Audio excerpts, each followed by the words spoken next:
students, how are you all? I hope you are all fit and fine at home.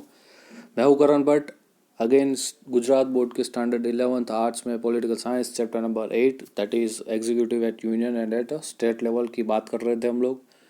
Last session में हम लोगों ने governance तक complete कर लिया था. स्टार्ट किया था हम लोगों ने एग्जीक्यूटिव एट स्टेट लेवल. उसमें सबसे पहले गवर्नमेंट एट स्टेट लेवल और उसके बाद हम लोगों ने गवर्नर देखा था. उसकी पोजीशन, उसकी ओथ सेरेमनी, उसकी क्वालिफिकेशंस, वो सारी हम लोगों ने चीज़ें डिस्कस की हुई थी.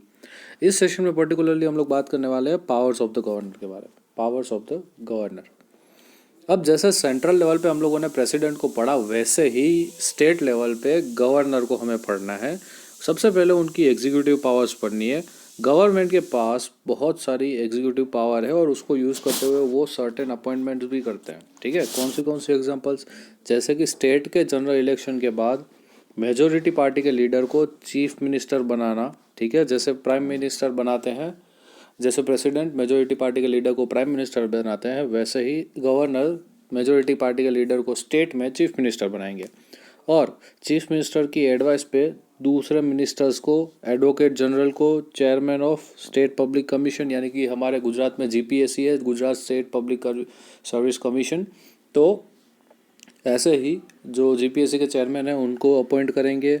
उसके बाद स्टेट की जो भी यूनिवर्सिटी है उसके वाइस चांसलर को अपॉइंट करेंगे, जैसे कि गुजरात यूनिवर्सिटी के वाइस चांसलर को. ठीक है, चांसलर गवर्नर खुद होते हैं. अगर पूछा जाए कि यूनिवर्सिटी के चांसलर कौन होंगे, तो गुजरात यूनिवर्सिटी के चांसलर हमारे गवर्नर खुद होंगे. हमारे गवर्नर कौन है? आचार्य देवव्रत. तो वो खुद हमारी गुजरात यूनिवर्सिटी के चांसलर हेड है. और वाइस चांसलर जो कि उनके बिहाफ पे एडमिनिस्ट्रेशन करता है, उनको अपॉइंट खुद करते हैं वो. उसके बाद in constitutional emergency in the state he administers the whole state as a representative of the center. मतलब कि जब भी कभी स्टेट में इमरजेंसी जैसी कोई सिचुएशन आ जाती है, तो स्टेट की जो भी सारी कामकाज है, देख रेख है, वो एडमिनिस्टर कौन करेगा? गवर्नर करेगा on behalf of the centre, क्योंकि वो रिप्रेजेंटेटिव है सेंटर के.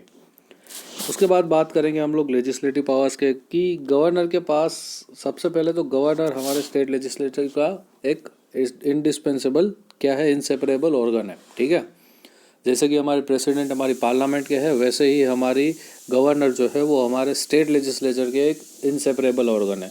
लेजिस्लेटिव पावर की अगर बात की जाए तो गवर्नर के पास ये पावर है कि वो समन करे या तो एड्रेस करे separate sitting of the both the houses of newly formed legislature. ठीक है, मतलब कि नई स्टेट लेजिस्लेचर बनी है, उसे समन करे कि भाई आप लोग आओ, हम लोग फर्स्ट टाइम मीटिंग करते हैं.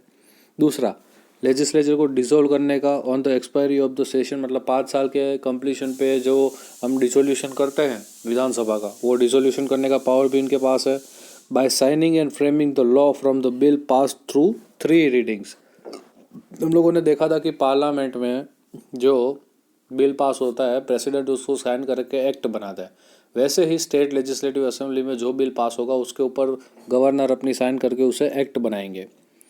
अगर कोई ऐसा इंपॉर्टेंट बिल है जो गवर्नर को लगता है कि प्रेसिडेंट के लिए हमें सुरक्षित रखना चाहिए, इसके ऊपर प्रेसिडेंट की राय रहनी चाहिए, तो गवर्नर ऐसे कुछ बिल्स प्रेसिडेंट को भी भेजता है कि भाई ये मेरे को पता नहीं चल रहा, मेरे को समझ नहीं आ रही, मेरे को लगता है कि ये आपको देखना चाहिए, तो वो प्रेसिडेंट को पास ऑन करते हैं. ठीक है, उसके बाद अगर लेजिस्लेटिव काउंसिल है स्टेट में, तो उस लेजिस्लेटिव काउंसिल में राज्यसभा में जैसे हम लोग लिटरेचर, आर्ट्स और साइंस के जो मेंबर्स को अपॉइंट करते थे, हमारे प्रेसिडेंट 12 मेंबर्स को नॉमिनेट करते थे, आप लोगों ने पढ़ा होगा राज्यसभा के दौरान.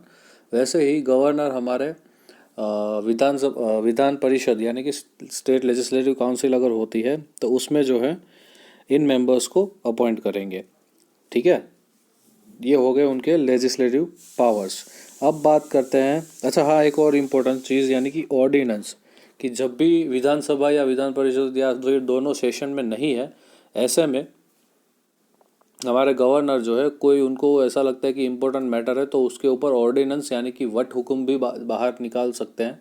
वट हुकुम डेफिनेटली हम लोगों ने पहले लेक्चर जब प्रेसिडेंट को पढ़ा था तब हम लोगों ने क्लियर किया था. अगर आपको ऑर्डिनेंस देखना है तो आप प्रीवियस वीडियोस भी देख सकते हो, जिसमें प्रेसिडेंट में हम लोगों ने डिटेल्ड जो एनालिसिस था, डिस्कशन था, वो किया था ऑर्डिनेंस के बारे में. अब चलते हैं फिनेंशियल पावर्स की ओर. with the prior consent